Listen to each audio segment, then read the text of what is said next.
নবীজি শেষে যেই কথাটি বললেন মৃত্যুবরণ করার পূর্বে, আস-সালাত আস-সালাত ওয়া মা মালাকাত আইমানুকুম, নামাজ নামাজ নামাজ, নামাজ ছেড়ে দিও না, আর তোমাদের অধীনস্থ দাস দাসীদের সাথে ভালো ব্যবহার করো।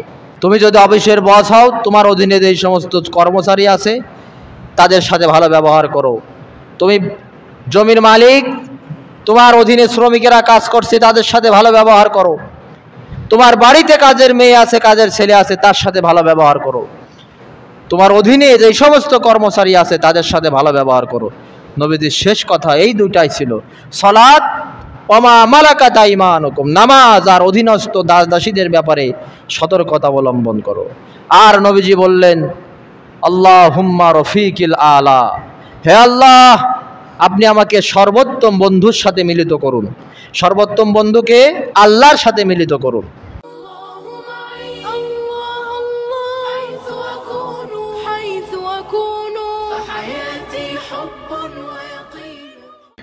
তো হাজিরিন, আরবি ক্যালেন্ডারের আজ সফর মাসের সর্বশেষ জুমা।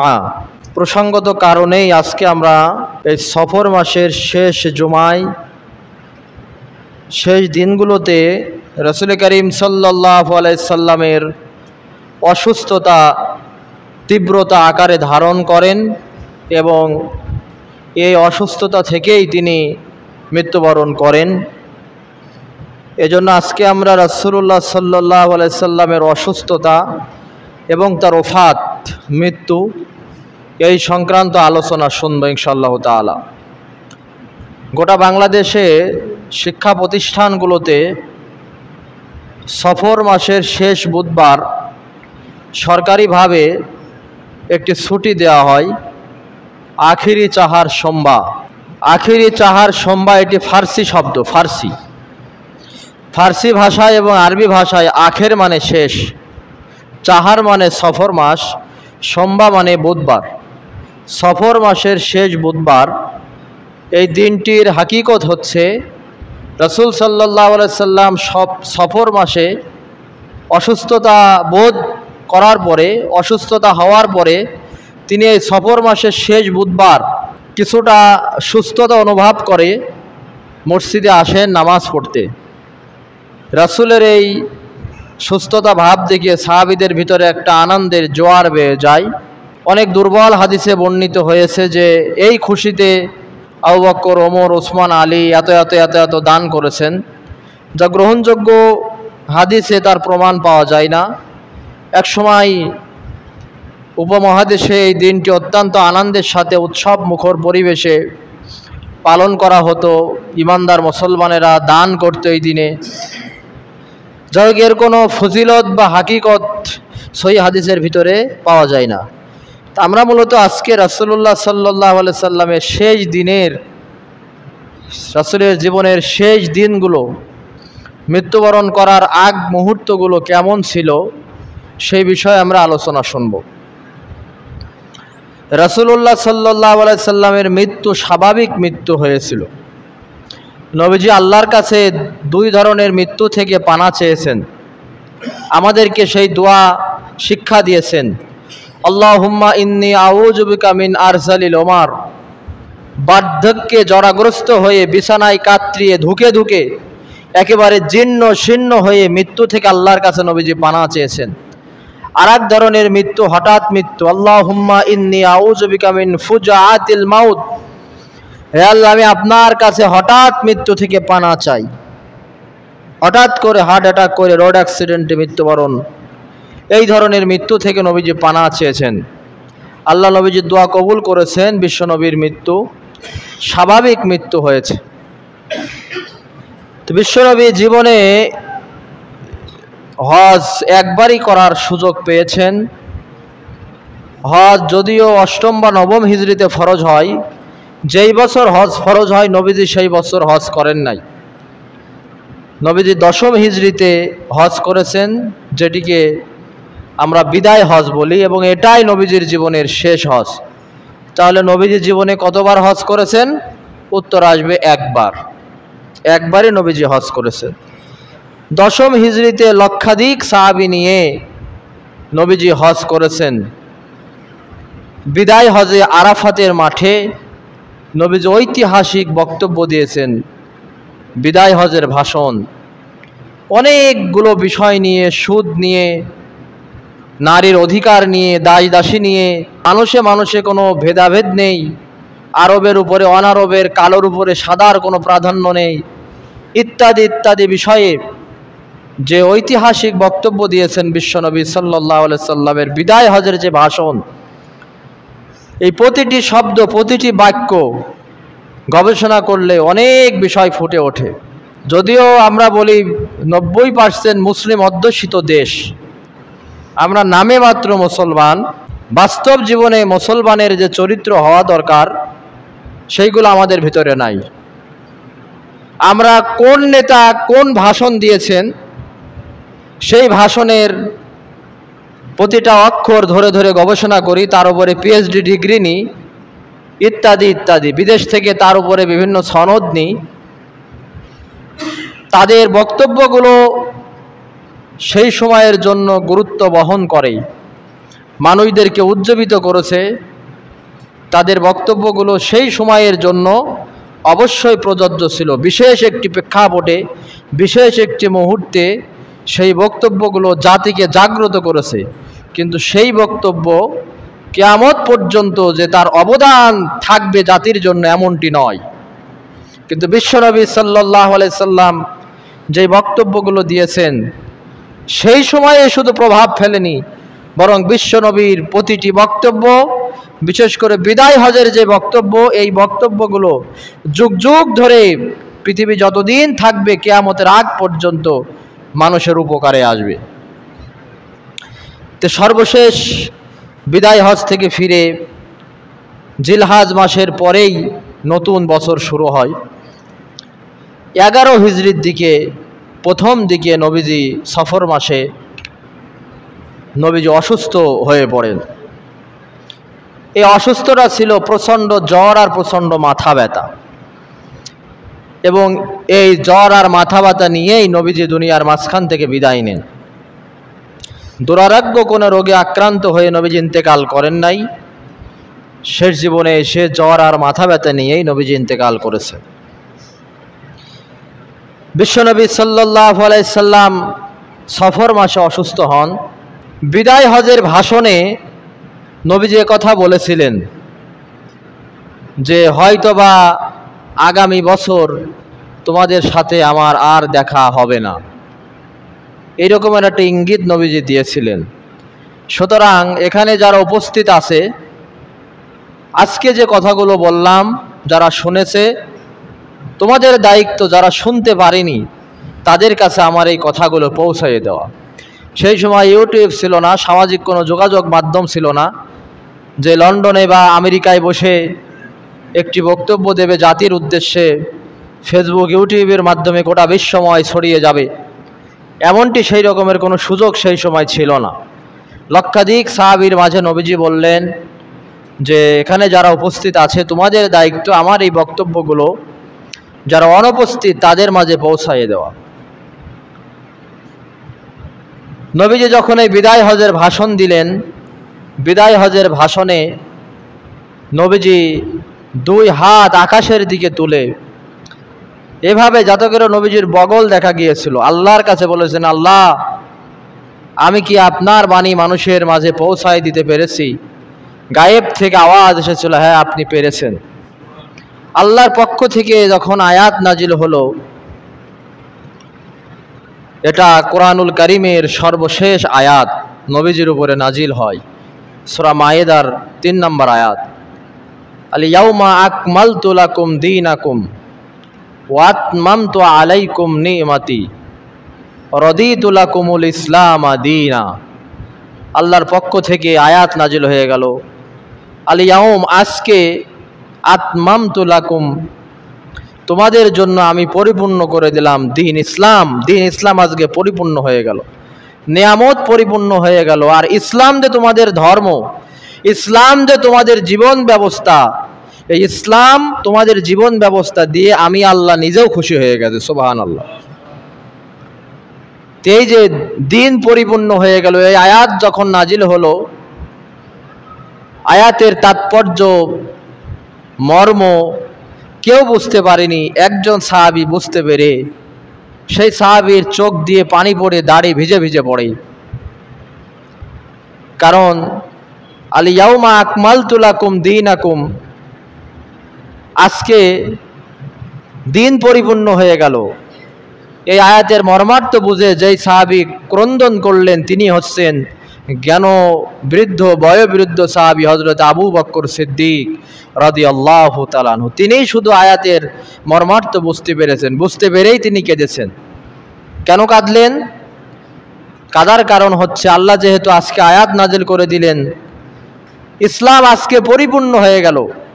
আর নবীর আগমনের উদ্দেশ্য ছিল দিন ইসলামকে পরিপূর্ণ করা। যেহেতু আজকে ইসলাম পরিপূর্ণ হয়ে গেল, আল্লাহর পক্ষ থেকে ঘোষণা এসেছেন, তার মানে বোঝা গেল নবীজি আমাদের মাঝে আর বেশি দিন থাকবে না, নবীজি বিদায় নেবেন। এই উপলব্ধিটা কেউ বুঝতে না পারলে আবু বকর বুঝতে পেরে তিনি কেঁদে দিয়েছেন। নবীজির শেষ জীবনে এসে কোরআনের শেষ যেই সূরাটি নাজিল হয় পূর্ণাঙ্গ রূপে, সর্বশেষ আয়াত ওইটি।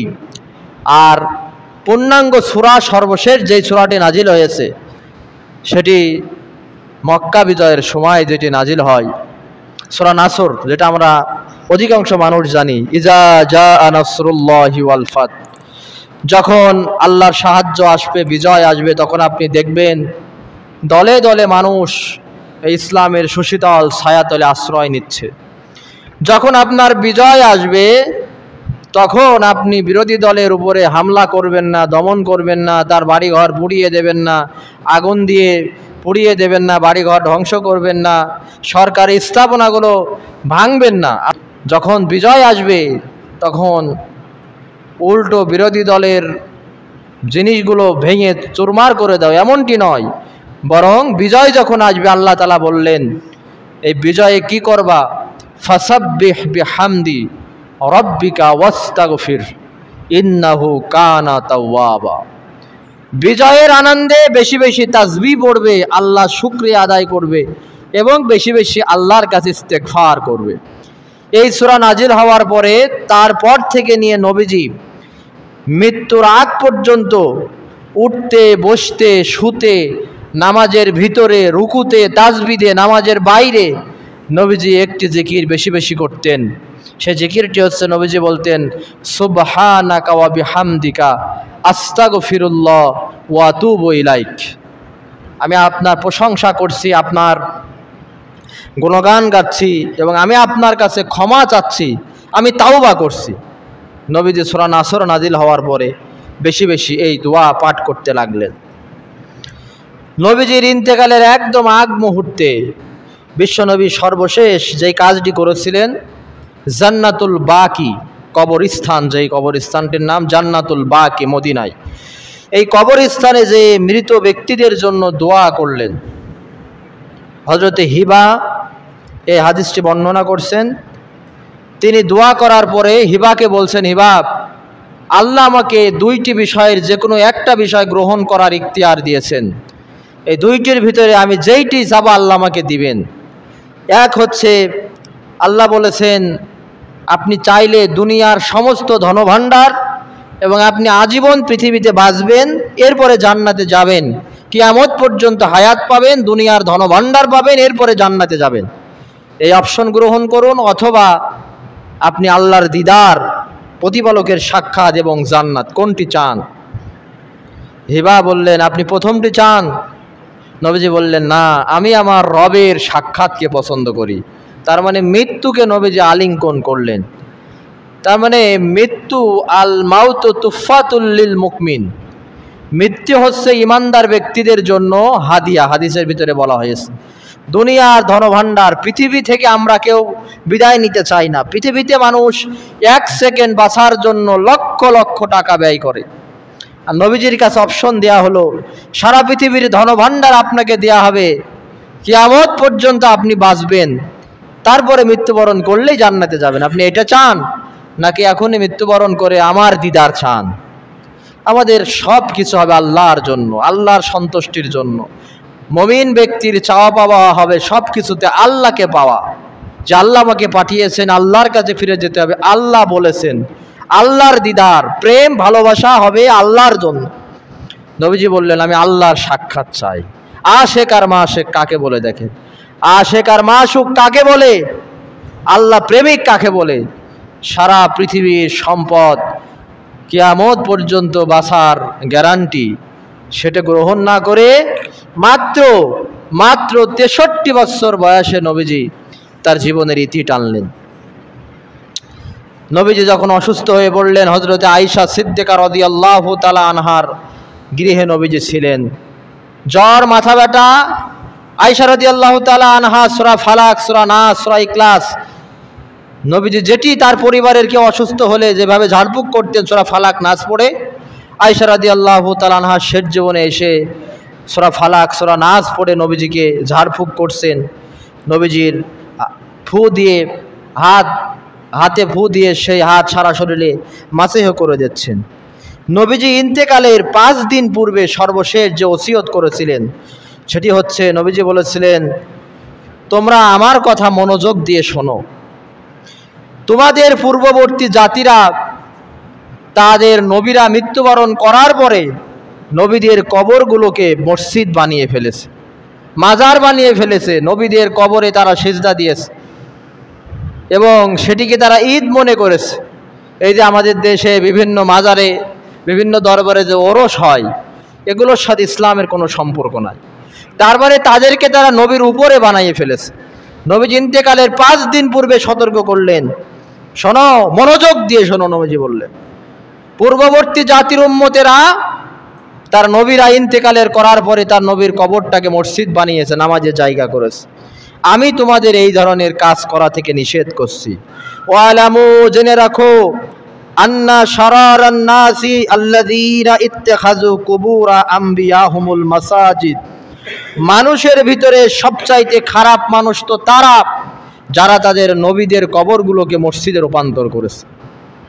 সুতরাং লা তাত্তাখিযু কবরি ঈদা ওয়ালা তাত্তাখিযু বুয়ুতাকুম কুবুরা, আমার কবরটাকে তোমরা এই রকমের করো না। নবীজি বলছেন আমার কবরটাকে ঈদগাহের মতো বানিয়ে ফেলো না। ঈদগাহ, ঈদান, বছরে যেমন একবার মানুষ যায় ঈদগার মাঠে, ওই রকমের নির্দিষ্ট একটা দিন ধারণ করে মাজারে যে অনুষ্ঠান করবেন, নবীজি এই সতর্ক করে গেছেন ওই রকম করো না। আর আমার কবরটাকে তোমরা সেজদার জায়গা বানিয়ে ফেলো না। নবীজি এভাবে করে জীবনের আগ মুহূর্তে সতর্ক করে গেছেন। নবীজি প্রচণ্ড জ্বর আর মাথা ব্যথা নিয়ে যখন অসুস্থ হয়ে পড়লেন, পাশেই ছিল একটি পানির পাত্র। সেই পানির পাত্রে নবীজি হাত দিয়ে সেই পানি মিশ্রিত হাত নবীজি নিজের মাথায় দিচ্ছেন, মুখে দিচ্ছেন আর বলছেন ইন্না লিল মাউতি লা সাকারাত, নিশ্চয় মৃত্যুর যন্ত্রণা আছে। হযরত আয়েশা সিদ্দিকা রাদিয়াল্লাহু তাআলা আনহা বলছেন নবীজির মৃত্যু যন্ত্রণা দেখার পরে আর কারোর মৃত্যু যন্ত্রণা দেখলে আমার ভিতরে তেমন কোনো ফিলিংস আসতো না। কারণ যেই নবী বিশ্ব নবী, তার যদি মৃত্যুর যন্ত্রণা হয় তাহলে আমরা স্বাভাবিক, আমাদের কেন হবে না? সাহাবী প্রশ্ন করছেন মৃত্যুর আগ মুহূর্তে আপনার কেমন আযাব হচ্ছে? নবীজি বলছেন একজন স্বাভাবিক মানুষ মৃত্যুবরণ করলে যেমন আযাব হয় তার চাইতে দ্বিগুণ কষ্ট আমার হচ্ছে। নবীজি যখন একটু সুস্থতা বোধ করলেন, নামাজের ইমামতি করছেন আবু বকর সিদ্দিক রাদিয়াল্লাহু তাআলা আনহু। ফজরের আজান হয়ে গেছে, সাহাবীরা নামাজে দাঁড়িয়ে গেছে। নবীজি জানালার ফাঁক দিয়ে, নবীজি আয়েশা রাদিয়াল্লাহু তাআলা আনহার ঘরে ছিলেন, ঘরের সাথেই ছিল মসজিদে নববী, যার কারণে জানালার ফাঁক দিয়ে দেখছেন যে ফজরের নামাজ চলছে। নবীজি মুচকি মুচকি হাসছেন। সাহাবীরা খেয়াল করেছেন নবীজি তাকিয়েছেন পর্দা ফাঁক করে। সাহাবীরা আশায় রয়েছেন হয়তোবা নবীজি আমাদের সাথে জামাতে শরিক হবেন। আবু বকর তার ইমামতির জায়গা ছেড়ে দিয়েছেন। নবীজি দূর থেকে ইশারা করলেন হাত দিয়ে, তোমরা নামাজ পড়ো, আসার সুযোগ হবে না। নবীজি শেষ মুহূর্তে নবীজির মেয়ে ফাতেমা রাদিয়াল্লাহু তাআলা আনহা তিনি আসলেন। তার পিতার এই কষ্ট দেখে ফাতেমা রাদিয়াল্লাহু তাআলা আনহা কেঁদে দিয়েছেন। নবীজি ফাতেমার কানের কাছে মুখ দিলেন, কি যেন বললেন, ফাতেমা কেঁদে উঠলেন। আবার কিছুক্ষণ পরে আবার কানে কানে কি যেন বললেন, ফাতেমা রাদিয়াল্লাহু তাআলা আনহা হেসে দিলেন। পরবর্তীতে তাকে জিজ্ঞাসা করা হলো, কি শুনে আপনি কাঁদলেন, আবার কি শুনে আপনি হাসলেন? ফাতেমা রাদিয়াল্লাহু তাআলা আনহা বললেন যে প্রথমে আমার আব্বা আমাকে বললেন যে আমি যে অসুস্থ হয়েছি, এই অসুস্থতার মধ্য দিয়েই আমার মৃত্যু হবে। আমার আব্বার মৃত্যুর কথা শুনে আমি কেঁদেছি। কারণ ফাতেমা রাদিয়াল্লাহু তাআলা আনহা ছিলেন নবীজির নয়নের ফুতুলিনী। নবীজি বলেছেন ফাতেমা আমার অংশ, যে ফাতেমাকে কষ্ট দেবে সেজন্য আমাকে কষ্ট দেয়। জীবনের শেষ মুহূর্তে এসে নবীজির সমস্ত সন্তানই দুনিয়ার মাঝখান থেকে বিদায় নিয়েছিল, শুধু ফাতেমা রাদিয়াল্লাহু তাআলা আনহা বেঁচে ছিলেন। আর ফাতেমাকে নবীজি খুব ভালোবাসতেন। কোথাও সফরে গেলে সবার শেষে এসে ফাতেমার কাছ থেকে বিদায় নিতেন, আর সফর থেকে ফিরে সবার আগে ফাতেমার সাথে সাক্ষাৎ করতেন। সুবহানাল্লাহ। আর স্বাভাবিকভাবেই মেয়েরা বাপের ভক্ত বেশি হয়, যে সে আব্বা দুনিয়ার মাঝখান থেকে বিদায় নিচ্ছেন, এই সংবাদ বাপ যখন মেয়ের কানে দেয়, মেয়ে স্বাভাবিক থাকবেন, এটাই নিয়ম। তারপরে আপনি কেন হাসলেন? ফাতেমা রাদিয়াল্লাহু তাআলা আনহা বলছেন আমার আব্বা সুসংবাদ দিলেন যে তুমি কেঁদো না মা, আমার মৃত্যুবরণ করার পরে আমার পরিবারের ভিতরে সর্বপ্রথম আমার সাথে তোমারই সাক্ষাৎ হবে। নবীজি ইন্তেকালের মাত্র 6 মাস পরেই একেবারে অল্প বয়সে ফাতেমা রাদিয়াল্লাহু তাআলা আনহা দুনিয়ার মাঝখান থেকে বিদায় নিলেন। আয়েশা রাদিয়াল্লাহু তাআলা আনহা বলছেন যে আমার বুকের মাঝে থেকে নবীজির ইন্তেকাল হয়েছে।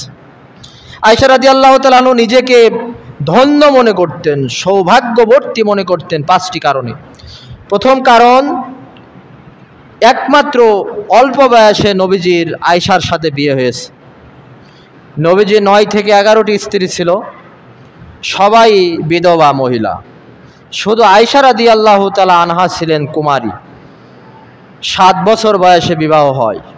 অল্প বয়সী স্ত্রী হওয়ার তিনি সৌভাগ্য অর্জন করেছে। দ্বিতীয় কারণ, আয়েশা রাদিয়াল্লাহু তাআলা আনহা বলতেন যে মদিনার মুনাফিকেরা যখন আমার চরিত্র নিয়ে বাজে কথা লটাতে লাগলো, আল্লাহ তাআলা স্বয়ং চরিত্রের সার্টিফিকেট দিয়ে, আমার চরিত্রের সার্টিফিকেট দিয়ে কোরআনুল কারীমের আয়াত নাজিল করেছেন। সুবহানাল্লাহ। তৃতীয় কারণ, আয়েশা রাদিয়াল্লাহু তাআলা আনহা বলতেন নবীজি আরো যারা স্ত্রী আছে, ওইসব স্ত্রীর একই লেপের নিচে থাকা অবস্থায় নবীজির উপরে কোরআনের আয়াত নাজিল হয়নি, আমার লেপের নিচে থাকা অবস্থায় নবীজির উপর আল্লাহ তাআলা কোরআনুল কারীমের আয়াত নাজিল করেছে।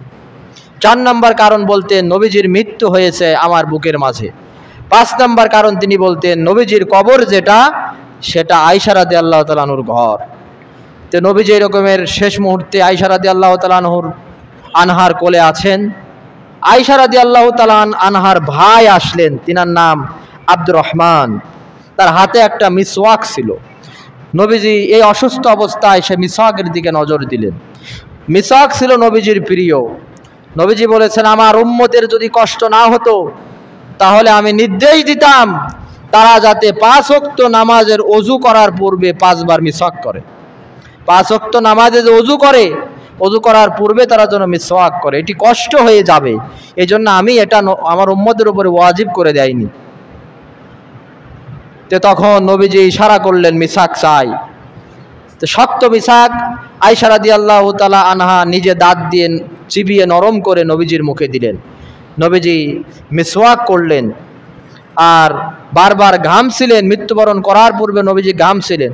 এজন্য হাদিসের ভিতরে বলা হয়েছে ইমানদার ব্যক্তি মৃত্যুর আগ মুহূর্তে সে ঘেমে যাবে, ঘাম বেরাবে তার শরীর দিয়ে, এবং মৃত্যুবরণ করার পরে তার চেহারাটা আগের চাইতে সুন্দর হয়ে যাবে।